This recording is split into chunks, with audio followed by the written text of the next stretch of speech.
Morning everyone, welcome to my YouTube channel global accounts academy. आज बहुत दिनों के बाद हम अपनी पहली वीडियो पोस्ट कर रहे हैं। लगभग 70 डेज के बाद हम class 11th chapter number 15 depreciation का चैप्टर स्टार्ट कर रहे हैं और बहुत ही इंपॉर्टेंट है।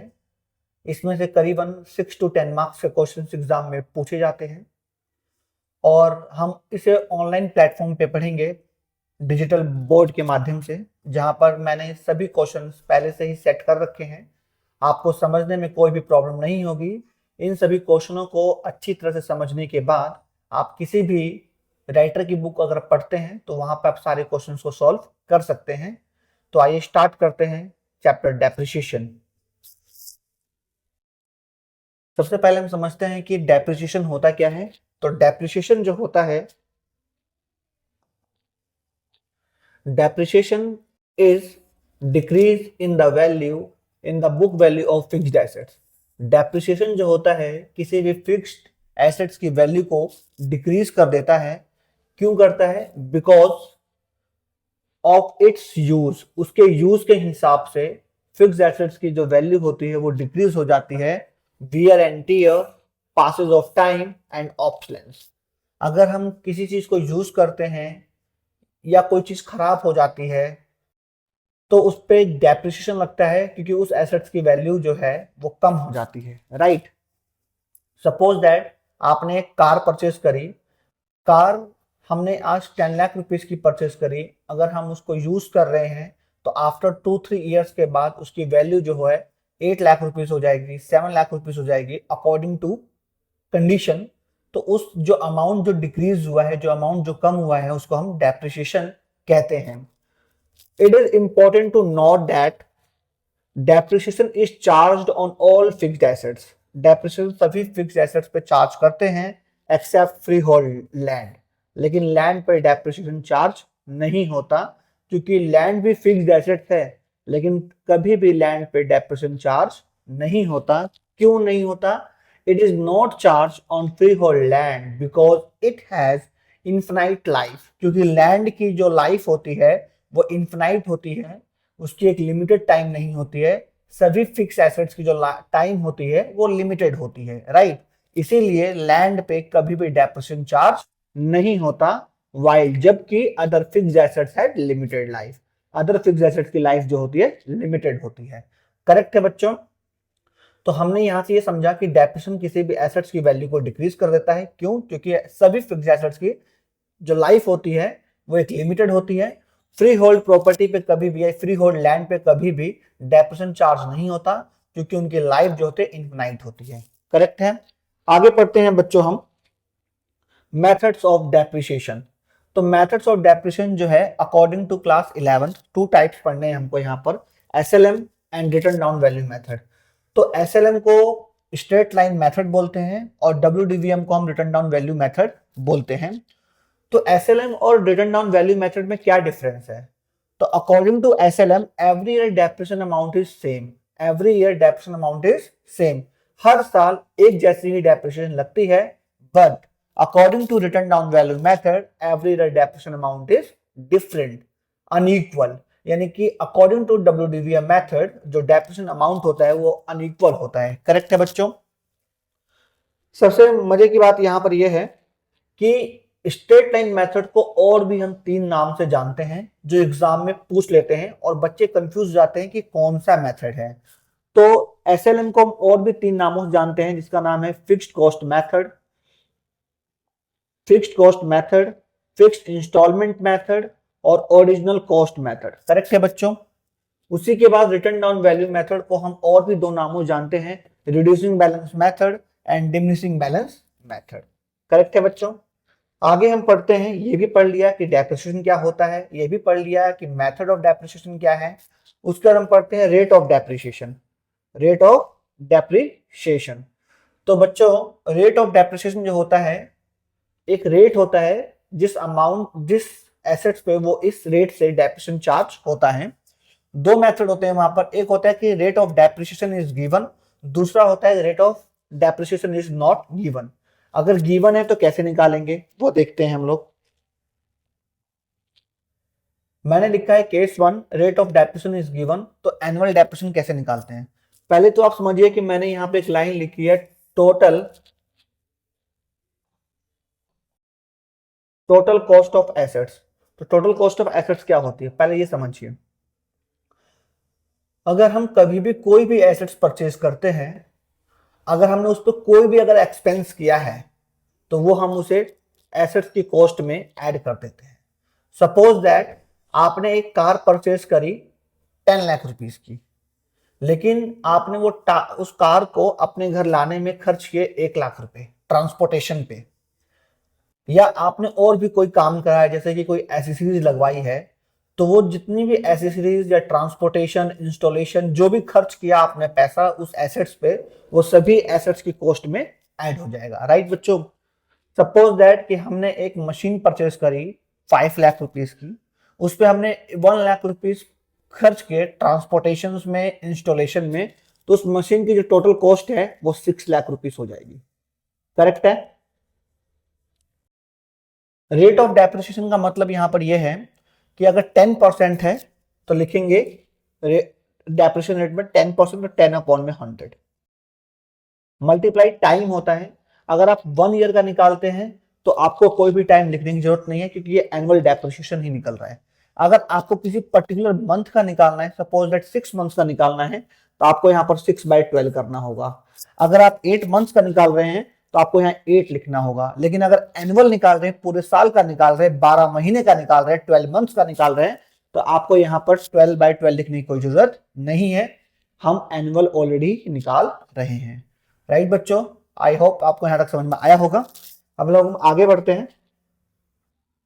दूसरा था हमारा rate of depreciation is not given. जब डेप्रिसिएशन रेट गिवन होता ही नहीं है तो कैसे हम एनुअल डेप्रिसिएशन निकालेंगे।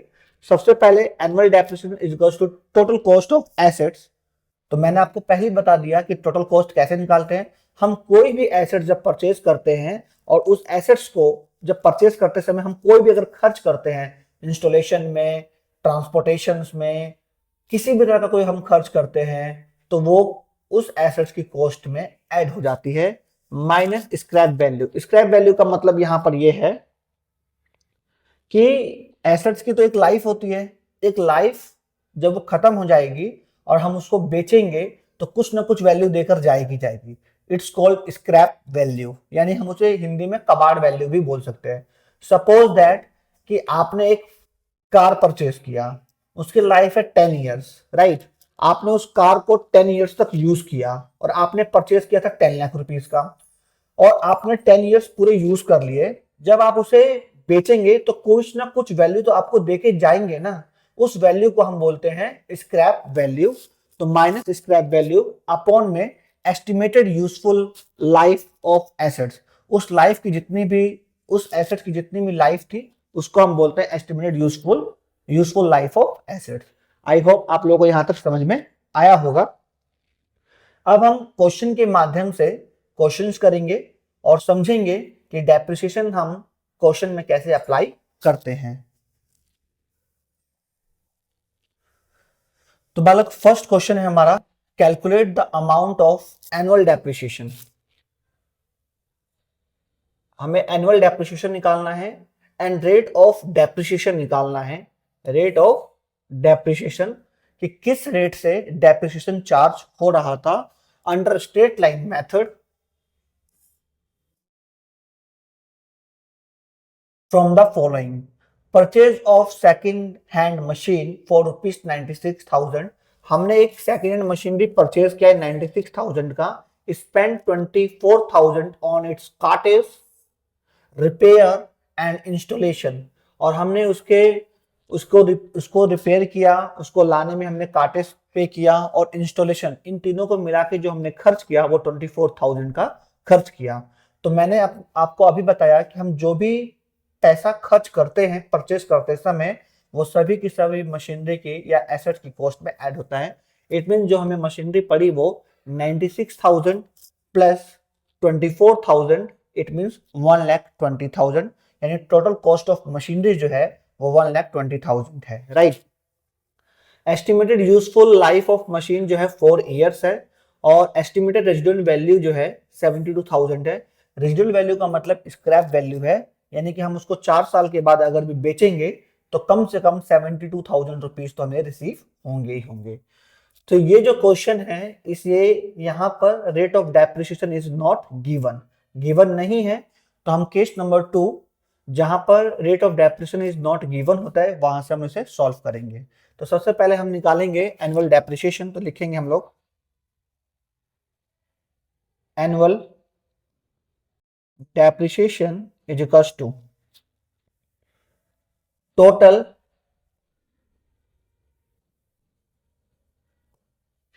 Cost of assets. तो हमें एसेट्स ना बोल के अब हम उसको उस एसेट्स का नाम हमें मालूम है, राइट, उस एसेट्स का नाम हमें मालूम है।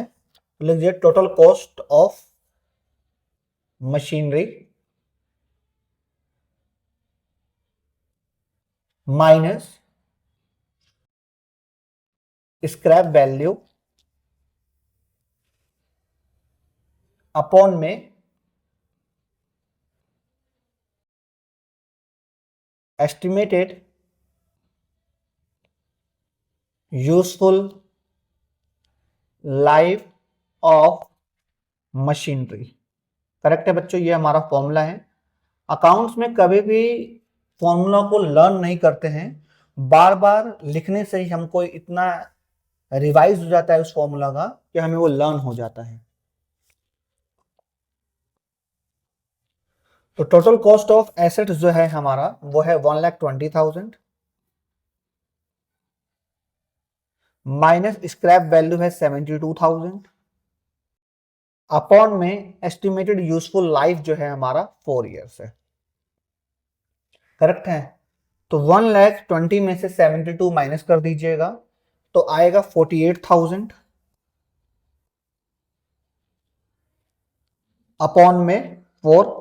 जब इसे आप कट करिएगा तो 12 4 जा 48, यानी एनुअल डेप्रिसिएशन जो है हमारा वो हमारा 12,000 है। करेक्ट है बच्चों। उसके बाद हमारा एनुअल डेप्रिसिएशन तो निकल गया, अब हमें निकालना है रेट ऑफ डेप्रिसिएशन। तो रेट ऑफ डेप्रिसिएशन निकालने का फॉर्मूला होगा हमारा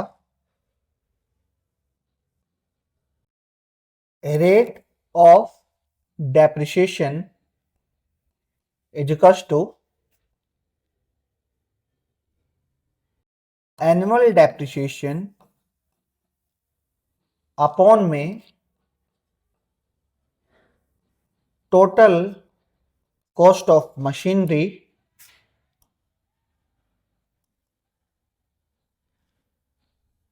इंटू 100। करेक्ट है।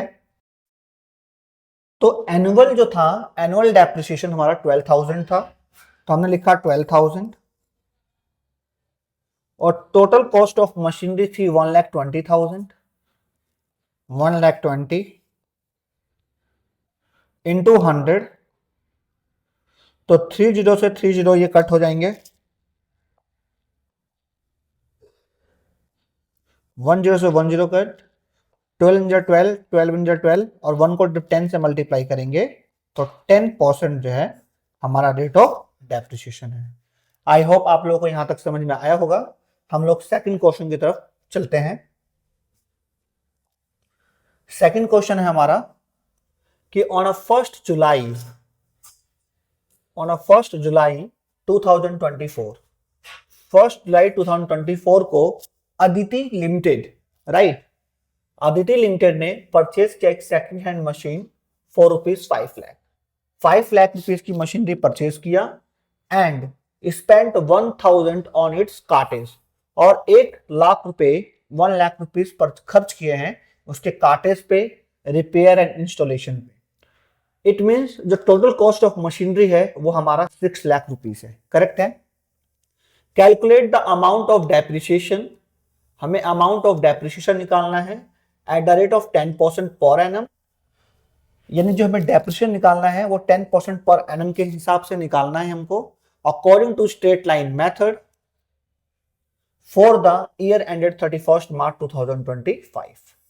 राइट बच्चों, तो यहां पे जो डेप्रिसिएशन रेट है वो गिवन है, राइट, डेप्रिसिएशन रेट क्या है, गिवन है हमको 10%।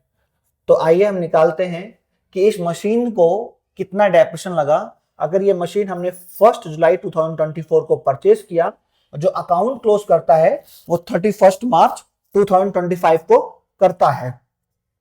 तो यहां लिखते हैं depreciation is equals to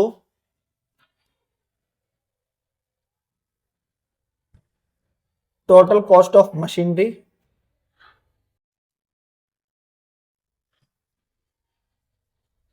multiply rate multiply time. तो टोटल कॉस्ट ऑफ मशीनरी जो है वह है 6 लाख रुपीस। रेट जो है 10% है, मल्टीप्लाई टाइम। टाइम क्यों लिया? अगर एनुअल निकालना है तो कुछ लिखना ही नहीं है, लेकिन टाइम का हमें यहाँ पर जरूरत है। क्यों? क्योंकि जो मशीनरी परचेज की गई है वो 1 जुलाई 2024 को परचेज की गई, और जो अकाउंट क्लोज होता है वो 31 मार्च 2025 को होता है।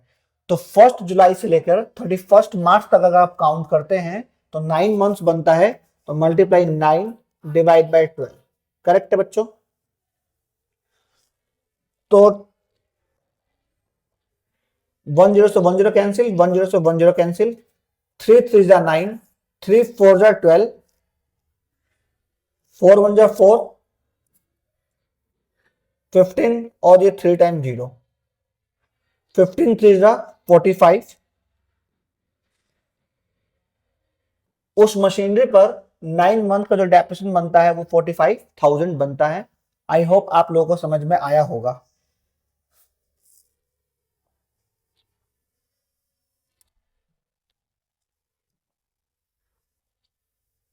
थर्ड क्वेश्चन है बच्चों, ऑन 1 अप्रैल 2022।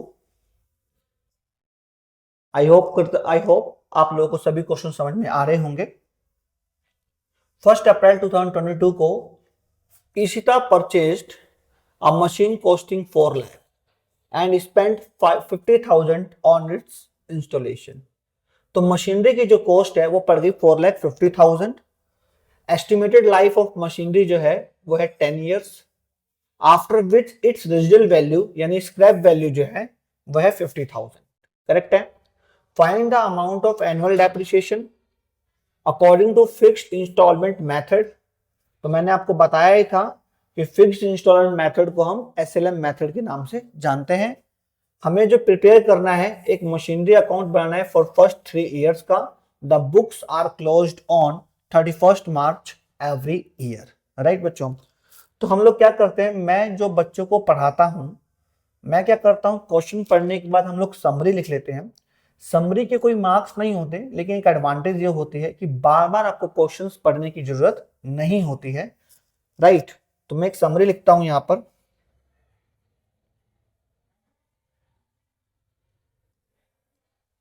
क्या है समरी? कि 1 अप्रैल 2022,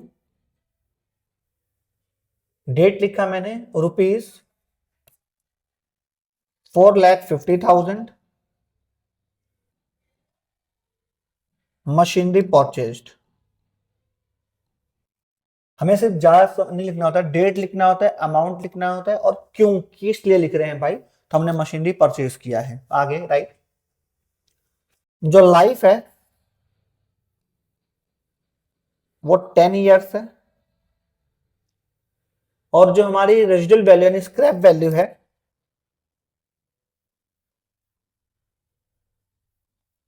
स्क्रैप वैल्यू है हमारी, वो हमारी 50,000 है। राइट? डेप्रिसिएशन जो है वो अकॉर्डिंग एसएलएम है, रेट गिवन नहीं है, कोई बात नहीं, सेकंड केस से निकाल लेंगे हम लोग। एक मशीनरी अकाउंट बनाना है हमको।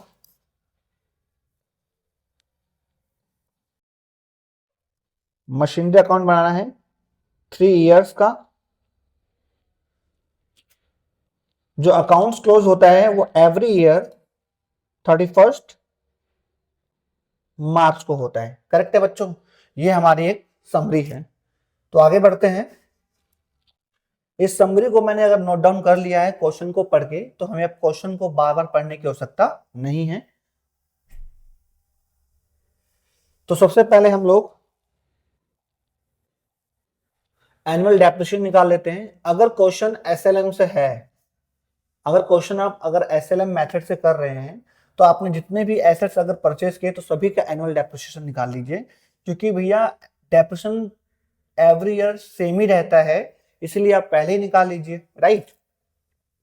तो एनुअल डेप्रिसिएशन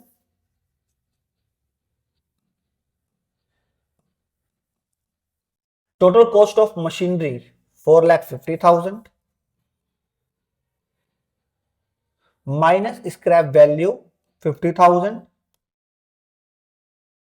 अपॉन में estimated useful life of assets 10 years. तो हमारा डेप्रिसिएशन निकल जाएगा एनुअल 4 लाख अपॉन में 10 is equals to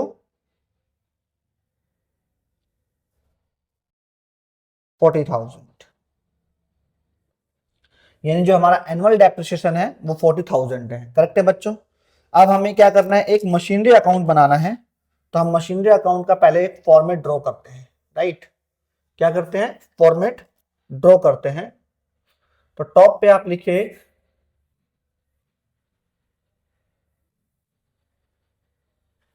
machinery account, यहां पे लिखिए आप डेबिट, और फिर हम एक रूलर ले लेते हैं।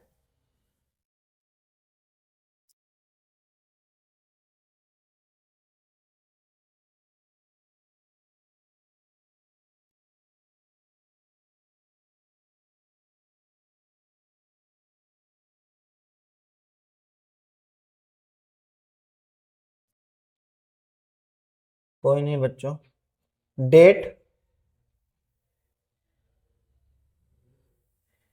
पर्टिकुलर्स,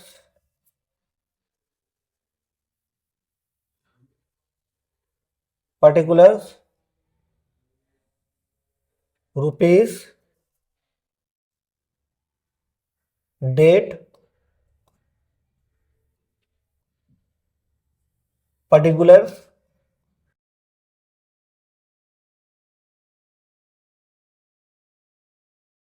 एंड रुपीस, और क्रेडिट। तो सबसे पहले मैं आपको बच्चे बता रहा हूं यहां पर कि जो हमने मशीन जो परचेज की थी वो 1 अप्रैल 2022 को परचेज करी थी, और उस पर एनुअल डेप्रिसिएशन जो लग रहा है हमारा 40,000 लग रहा है, राइट। तो सबसे पहले हम लोग यहां पे जो लिखेंगे कि 2022 को अप्रैल 1 को हमने मशीनरी परचेज किया, तो लिखेंगे टू बैंक अकाउंट, राइट। कितने का परचेज किया हमने, 4,50,000 का। अब जब ईयर क्लोज करेगा वो करेगा 2023 को मार्च 31, और डेप्रिसिएशन देंगे तो bye depreciation amount, by annual depreciation लगेगा हमारा।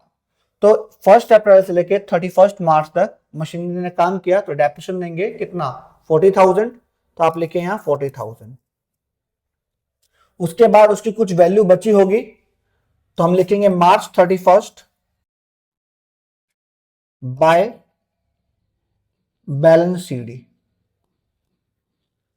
अगर 4,50,000 की मशीनरी थी, उस पर डेप्रिसिएशन लगा 40,000 का, तो जो बैलेंस बचा होगा वो बचा होगा 4,10,000।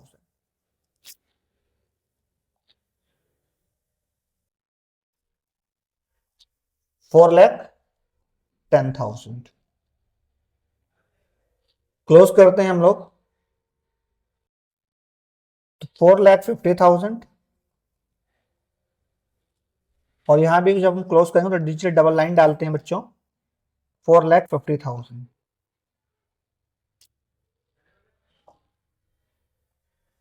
उसके बाद जो बैलेंस सीडी है वो नेक्स्ट ईयर के लिए बैलेंस बीडी बन जाएगा।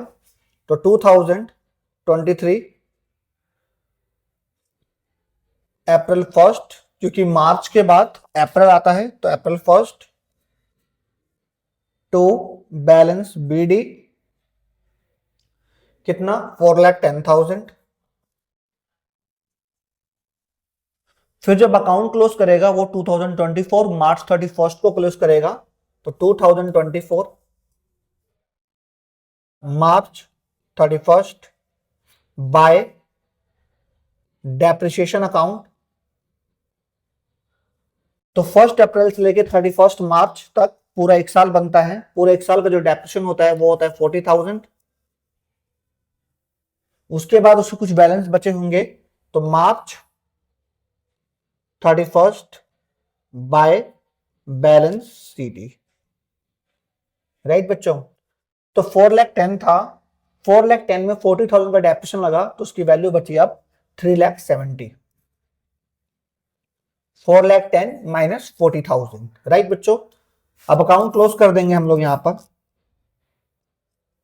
4,10,000 और यहां भी लिख देंगे हम लोग 4,10,000।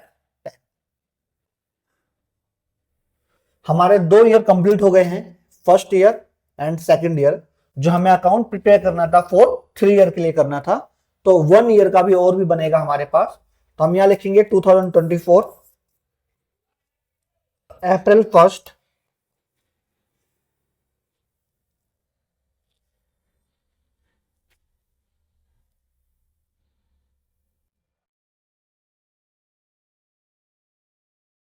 टू बैलेंस बीडी कितना 3,70,000, तो 3,70,000 और यहां लिखेंगे हम लोग 2025, क्योंकि अगर अकाउंट स्टार्ट हुआ है 2024 अप्रैल 1 से, तो अकाउंट क्लोज करेगा 2025 मार्च 31 को। तो यहां लिखेंगे मार्च 31 बाय डेप्रिसिएशन अकाउंट। पूरे एक साल का जो डेप्रिसिएशन होता है वो बालक 40,000 होता है। तो यहां लिखिए कुछ वैल्यू बची होगी, तो मार्च 31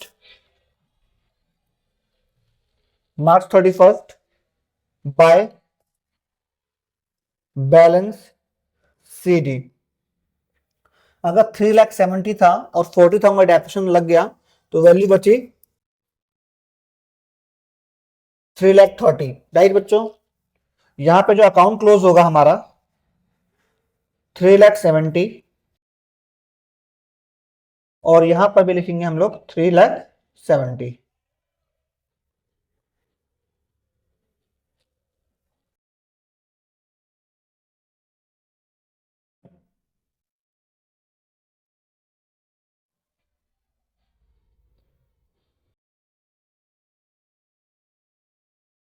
आई होप आप लोगों को समझ में आ रहा होगा। हमने फाइनली 3 इयर्स का अकाउंट प्रिपेयर कर दिया है। जस्ट हमें जो बैलेंस सीडी है उसको बीडी कर दीजिए आप लोग।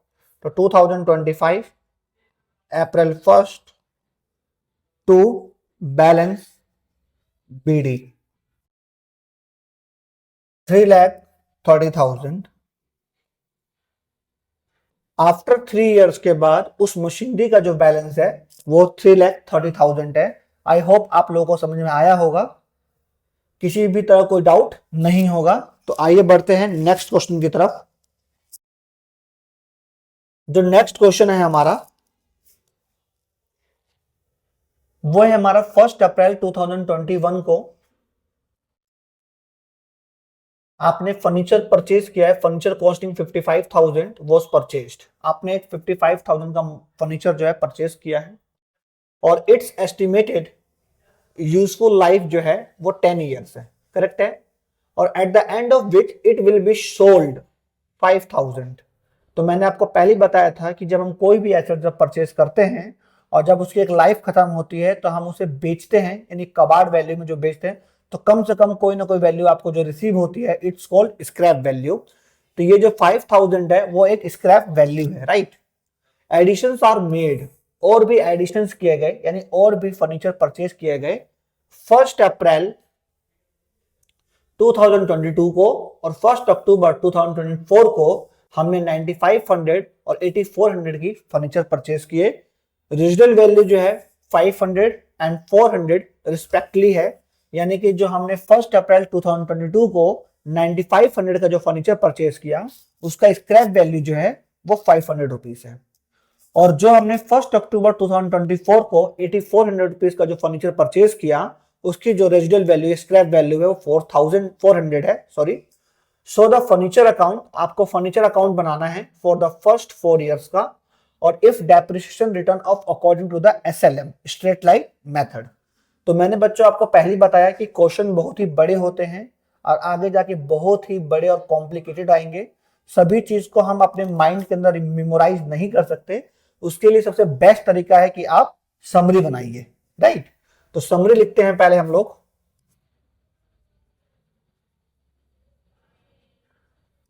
समरी में आपको पूरी कहानी नहीं लिखनी होती है। समरी में आपको सिर्फ लिखना क्या होता है कि डेट, अमाउंट और हुआ क्या, क्यों हुआ वो। तो मैंने आपको बताया कि 1 अप्रैल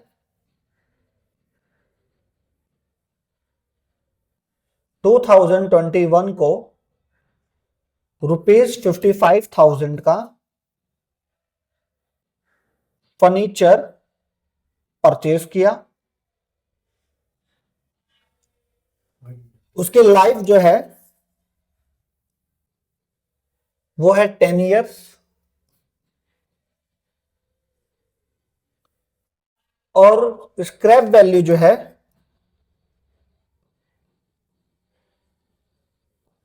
वो है हमारा 5,000।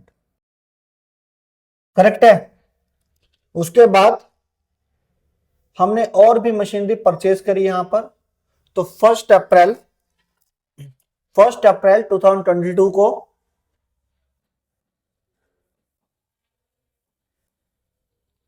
1 अप्रैल 2022 को ₹9500 का फर्नीचर परचेज किया। लाइफ जो है इसकी गिवन नहीं है, तो हम ये मानेंगे कि अगर फर्स्ट फर्नीचर की जो लाइफ है अगर वो 10 years है तो इसकी भी 10 years होगी। स्क्रैप वैल्यू जो है वो ₹500 है, राइट बच्चों। और हमने एक और खरीदा था 1 अक्टूबर 2024 को। तो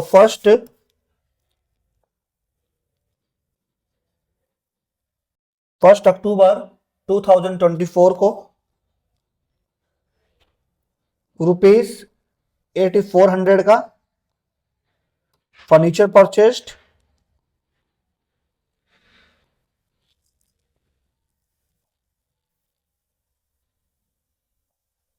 जो लाइफ है इसकी इसकी भी 10 years हो गई। और जो एनुअल जो हमारा स्क्रैप वैल्यू है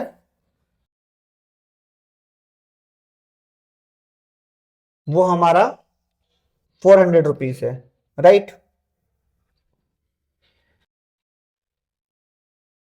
मशीनरी अकाउंट बनाना है हमको 4 years का। जो डेप्रिसिएशन है हमारा वो अकॉर्डिंग टू SLM है, और अकाउंट क्लोज एवरी ईयर 31 मार्च को होता है। करेक्ट है बच्चों यहां तक। तो हम लोगों ने सबसे पहले क्या किया, एक फर्नीचर का जो हमारा क्वेश्चन था उसमें हमने पूरा का पूरा एक समरी लिख लिया। अब हमें एक क्या करना होगा कि हमें एनुअल डेप्रिसिएशन निकाल लेते हैं। एनुअल डेप्रिसिएशन निकालते हैं कि भाई हमने 3 फर्नीचर, सॉरी माफ करेगा, 3 फर्नीचर हमने परचेज किया। तो जितने भी फर्नीचर आपने परचेज किए सभी का डेप्रिसिएशन निकाल लीजिए। तो आप इसका अगर डेप्रिसिएशन निकालते हैं कैसे, total cost of machinery minus scrap value upon में estimated useful life of assets. तो आपको मालूम होगा इसका जो डेप्रिसिएशन होगा वो 5,000 होगा। अगर आपने ये फर्नीचर अगर परचेज किया 9500 का, तो total cost of furniture 95 minus scrap value 500 upon में estimated useful life of assets 10। तो इसका आएगा ₹900। और इसका जो आएगा 8400 माइनस 400 अपॉन में 10, ₹800। करेक्ट है बच्चों। तो आइए हमने डेप्रिसिएशन में निकाल लिया कि भाई पर्टिकुलर फर्नीचर पे कितना पर्टिकुलर अमाउंट का डेप्रिसिएशन लगता है वो हमने निकाल लिया। अब हम आते हैं furniture account.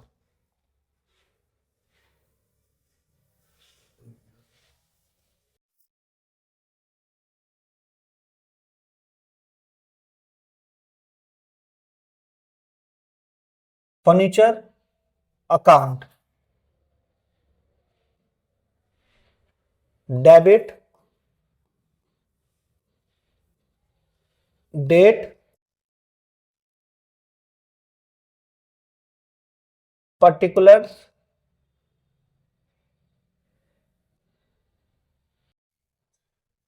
rupees date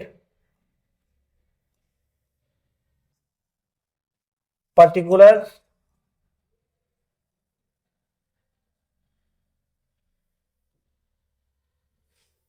rupees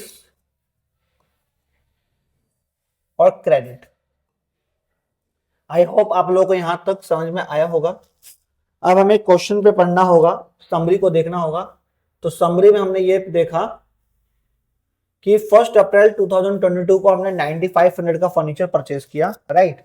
तो आपको यहां लिखना होगा कि 1 अप्रैल 2022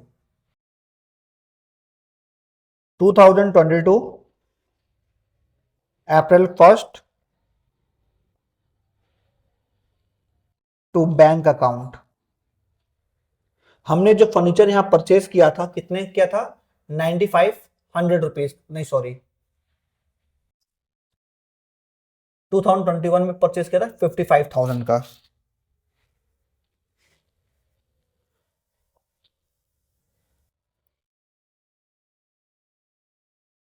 टू 2021 को अप्रैल 1 को 55,000 का, राइट बच्चों। और सेकंड मशीनरी हमने परचेस करी अप्रैल 2022 को, लेकिन जो हमारा डेप्रिसिएशन है वो 2022 मार्च 31 को ही लग जाएगा हमारा, राइट। 2022 मार्च 31 बाय डेप्रिसिएशन अकाउंट। तो मतलब 1 अप्रैल से लेके 31 मार्च तक पूरा काम किया, तो पूरे एक साल का जो डेप्रिसिएशन था वो था हमारा 5,000 रुपीज था, राइट। 5,000 रुपीज था हमारा। तो हमने यहां लिख दिया 5,000, कुछ बैलेंस भी बचा होगा हमारा, तो मार्च 31 बाय बैलेंस CD। तो मशीनरी थी 55,000 की, डेप्रिसिएशन दिया हमने 5,000 का, जो बैलेंस बचेगा वो बचेगा 50,000। उसके बाद अकाउंट क्लोज हो जाएगा हमारा 55,000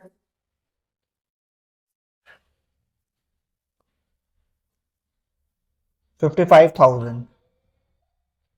उसके बाद हम आगे बढ़ेंगे तो ये बैलेंस होगा हमारा 2022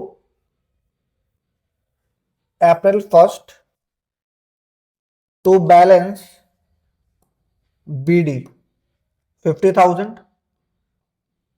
तो हमें मालूम चला कि हमने उसी डेट को 1 अप्रैल 2022 को हमने एक मशीनरी परचेस किया 9500 रुपीज का, करेक्ट है।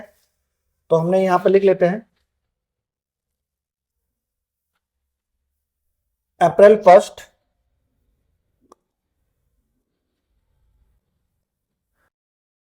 टू बैंक अकाउंट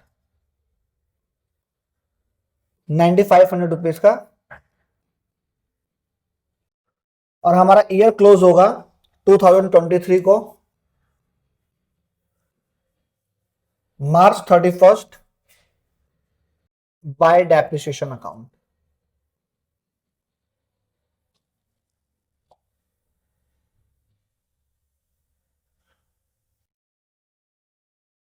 राइट बच्चों। अब हमारे पास दो फर्नीचर हैं, फर्स्ट एंड सेकंड। तो आप यहां पे लिखना है आपको फर्स्ट एंड सेकंड। जो फर्स्ट फर्नीचर है वो पूरे साल काम कर रहा है, तो पूरे साल का डेप्रिसिएशन 5,000 था। सेकंड फर्नीचर भी पूरे साल काम कर रहा है 1 अप्रैल से लेकर 31 मार्च तक, तो पूरे साल का डेप्रिसिएशन इसका था 900 रुपीज। तो 5,900 बना टोटल डेप्रिसिएशन। इसी डेट को मार्च 31 को कुछ बैलेंस होगा, तो by balance CD first and second. तो बाय 50,000 माइनस 5,000 45,000 और 9,500 माइनस 900 तो आएगा हमारा 8,600। यहां पे जो सम हो जाएगा वो हो जाएगा 53,600। करेक्ट है। अब क्लोज करेंगे हम लोग 59,500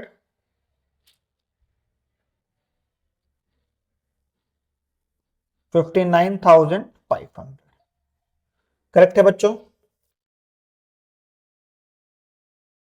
तो यहां पर जो बैलेंस सीडी है हमारा वो बीडी होगा, तो लिखेंगे हम लोग 2023 अप्रैल 1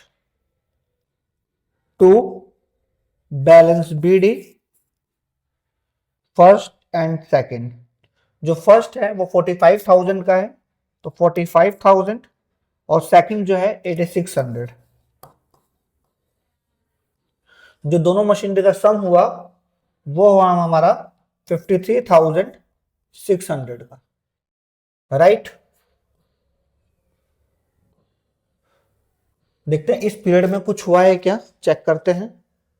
तो जो हमने थर्ड फर्नीचर जो हमने परचेज किया था वो 1 अक्टूबर 2024 में परचेज किया है।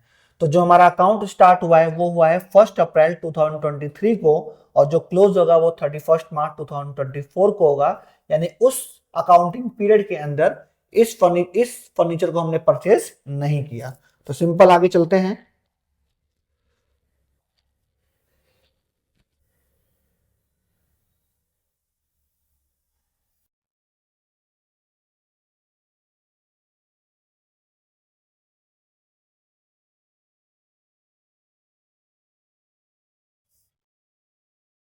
तो 2024 मार्च 31 bye depreciation account first and second. First furniture ने पूरे साल काम किया तो पूरे साल का डेप्रिसिएशन 5,000 था। सेकंड ने पूरे साल काम किया, उसका 900 था, 5,900। उसके बाद उसका कुछ बैलेंस बचा होगा, तो मार्च 31 by balance CD first and second. 45,000 minus 5,000 40,000 और 8,600 माइनस 900 तो आएगा 7,700। सम जो हो गया वो हो गया 47,700। क्लोज करेंगे तो 53,600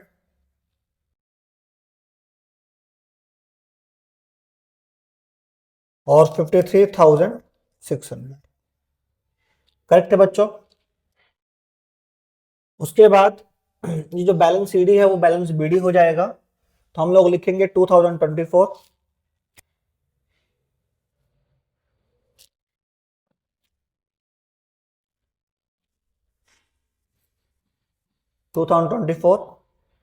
अप्रैल 1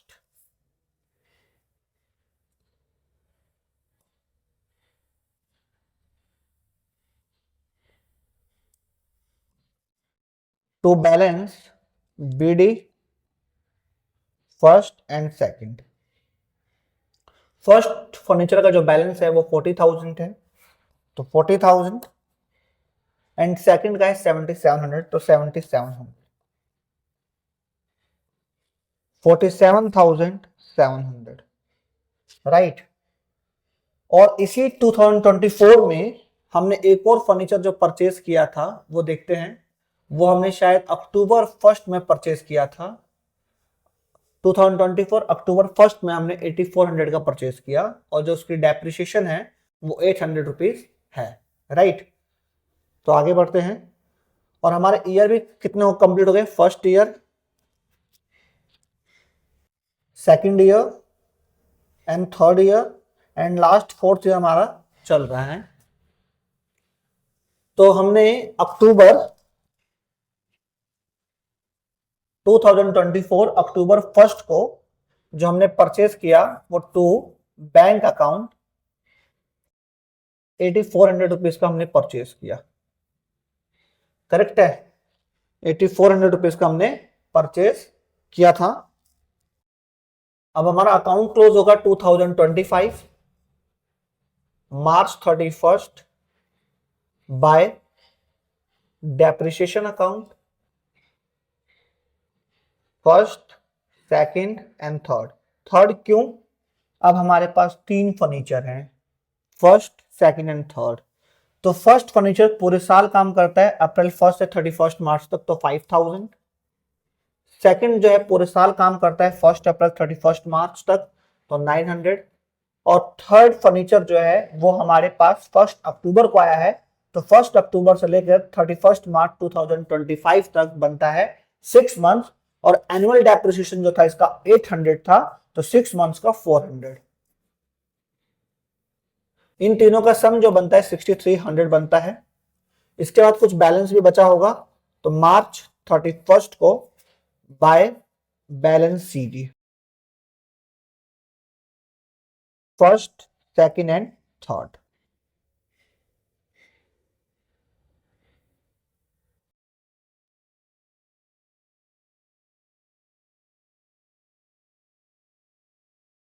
$40,000 minus 5,000, 35,000। 7700 minus 900 तो आएगा 6800।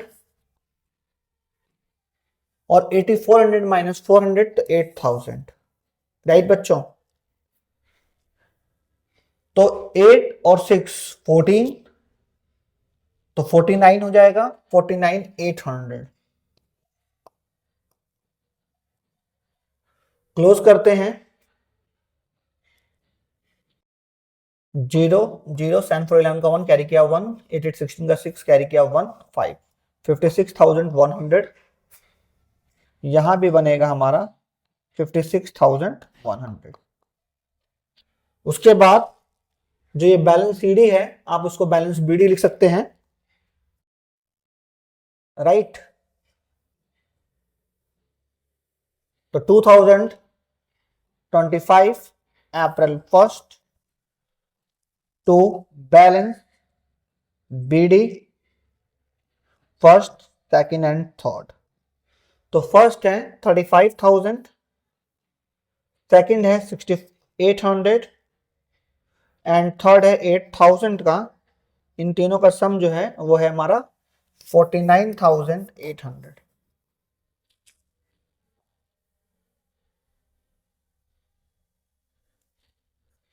करेक्ट है बच्चों? आई होप आप लोगों को समझ में आया होगा। आज के सेशन में जो आज का हमारा जो क्लास था पार्ट 1 था, इसमें मैंने आपको डेप्रिसिएशन के बारे में बताया, रेट ऑफ डेप्रिसिएशन के बारे में बताया, मेथड्स ऑफ डेप्रिसिएशन के बारे में बताया, और आपको मैंने यहाँ 4 क्वेश्चन के माध्यम से सिर्फ एसेट्स को खरीदना और कैसे डेप्रिसिएशन चार्ज करते हैं एनुअली उसके बारे में बताया।